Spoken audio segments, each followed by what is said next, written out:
So if you've ever looked into the concept of tiny living or tiny homes in general, then you understand why this is such a great concept for a DLC for The Sims, because I mean, you know, who doesn't want to make like a really tiny, like cozy little house that has all the cool stuff they need in it. Plus, it's a really great, like, almost like a challenge mode for yourself to kind of, like, push yourself out of the norm that you normally do, maybe on The Sims. I know I'm really bad to just kind of, anytime I start up a new playthrough of The Sims, I'll just end up going through the same motions. So I pick the same job, I do all the same stuff, and I mean, I just try to make my house look different a little bit each time, pretty much. But, I mean, that's kind of the fun in The Sims, is that it's comfortable and it's easy to play, and, I don't know, it's just... This is a really fun, like, alternative to, like, your normal, everyday gameplay, I guess. And although this isn't, like, a complete, like, full-on expansion pack for the game, this is just, like, a stuff pack or whatever they're called. This one's really cool. It's only, like, $10 because it's a stuff pack, which I think is a really good selling point as well. But you're not adding, like, tons of crazy content to the game. What you're getting here is the new option to make either a small home, tiny home, or micro home, which all have their own like requirements for you to build them. But you also get a ton of like neat and cool furniture that you can use, and not just tiny homes or whatever, but they definitely help out in these situations. But that's really the big reason why I was so interested in it, is because you get all this new furniture that really does like kind of improve your like already, you know, standing homes. But I don't know, we're gonna hop into it right here. So after making my character and even my dog, I moved ourselves into an empty lot, and we kind of got started with the construction of our house. And there are the 3 different kinds of houses that you can go for with the expansion. I decided to go with the middle one, which is the tiny home, not the micro home. And the only reason I wanted to go with that one is because I kind of wanted to just ease into it. I didn't want to start off as small as I possibly could, because not only is it going to be a lot more of a challenge and difficult to maneuver around a smaller home and have to worry about making sure I have all of my needs met inside of this, you know, tiny house, but I just like the idea of the tiny house. I didn't really go with the small house or whatever it is, because that, I don't know, I feel like some of the houses that you can start out in to begin with kind of classify as a small house. So I was like, well, let's just not do that. Let's just go for the tiny house. That way it's a little bit of a challenge, push me out of my comfort zone a little bit, and I'll kind of ease into it and figure out how it all works.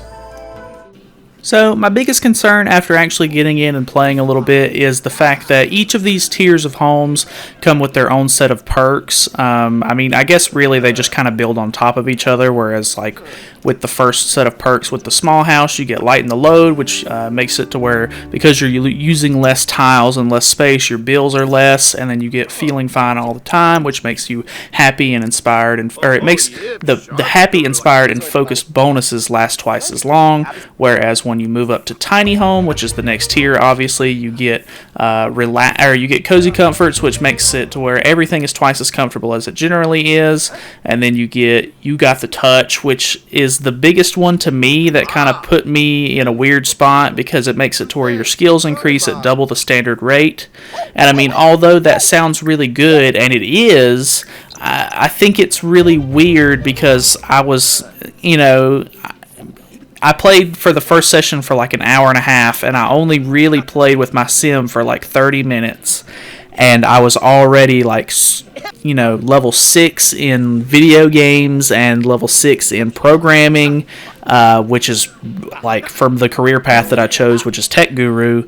Like that's that's like half the battle right there, like already over with. So I don't really have anything to do with the rest of my time, because I mean, I guess I can just keep trying to max those skills out, or once they're maxed out, I can just move on to different skills that I want to work on. But because I'm getting them like done at such a fast and like quick pace, it almost makes me feel like I'm, you know, playing through the game a lot faster, even though I mean I'm not really spending that much time on it.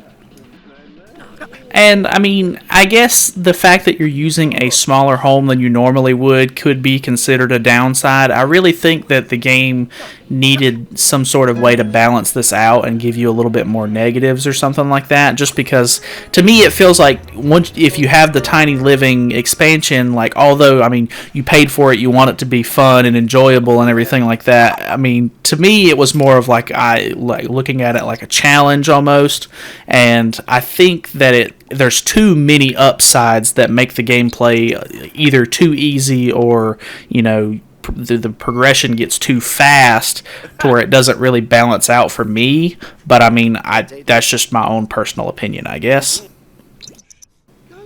My next issue is if you're watching, you know, the video on the screen right now, there was a bug that happened to me where I was going to add something to my house and I went into build mode and all of a sudden it loaded and it completely got rid of my house and replaced it with some generic, like, tiny, like it's a micro home really, but it replaced it with some sort of standardized micro home that the game just kind of put in my lot for some reason.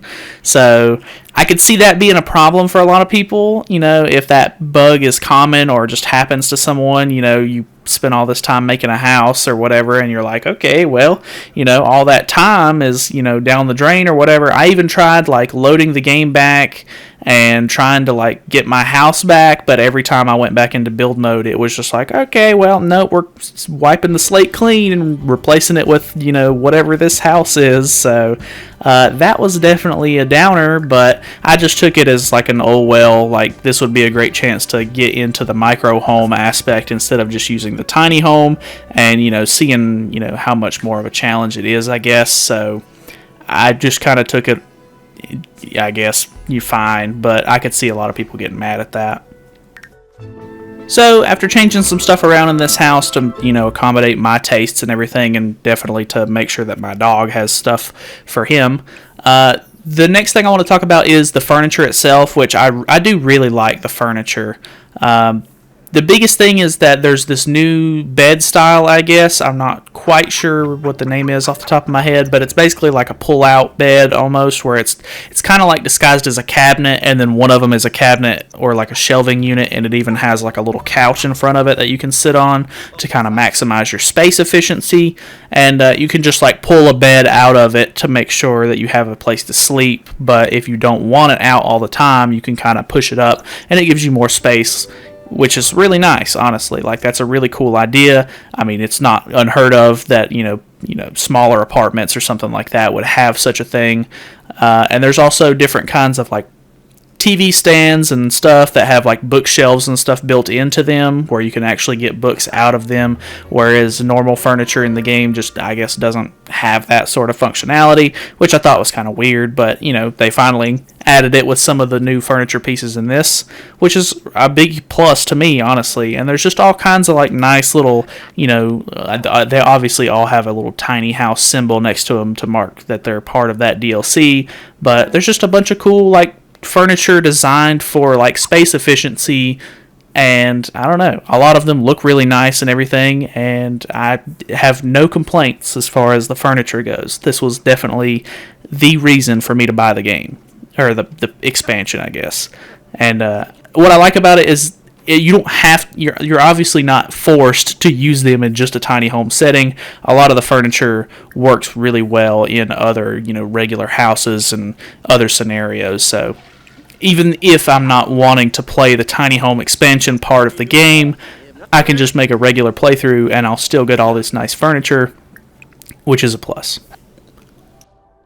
So, I mean, that's really all I have to say about this whole expansion DLC thing. So, I mean, I guess let's move on to would I recommend it? And I guess that's a pretty easy question. If you have the money and you're willing to spend $10 on this, I do think it is a really fun alternative to how you can play The Sims. And the furniture is obviously good. I can't praise it enough. So it really just comes down to personal preference. I think that $10 really isn't a crazy price point. The Sims 4 has been out for a while, and I mean, there's all kinds of crazy expansions, and I mean, if it's an actual expansion pack that you're buying, those are like $20. So this being $10, I think it's worth it. I don't think it's that bad of a price. It's really fun. So, I mean, why not? But other than that, use your own judgment. But that's about all I have for you today.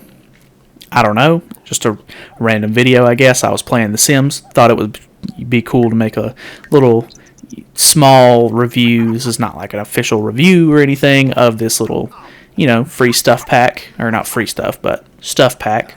And, yeah. So, anyways, thank you guys so much for watching, and I'll see you in the next one.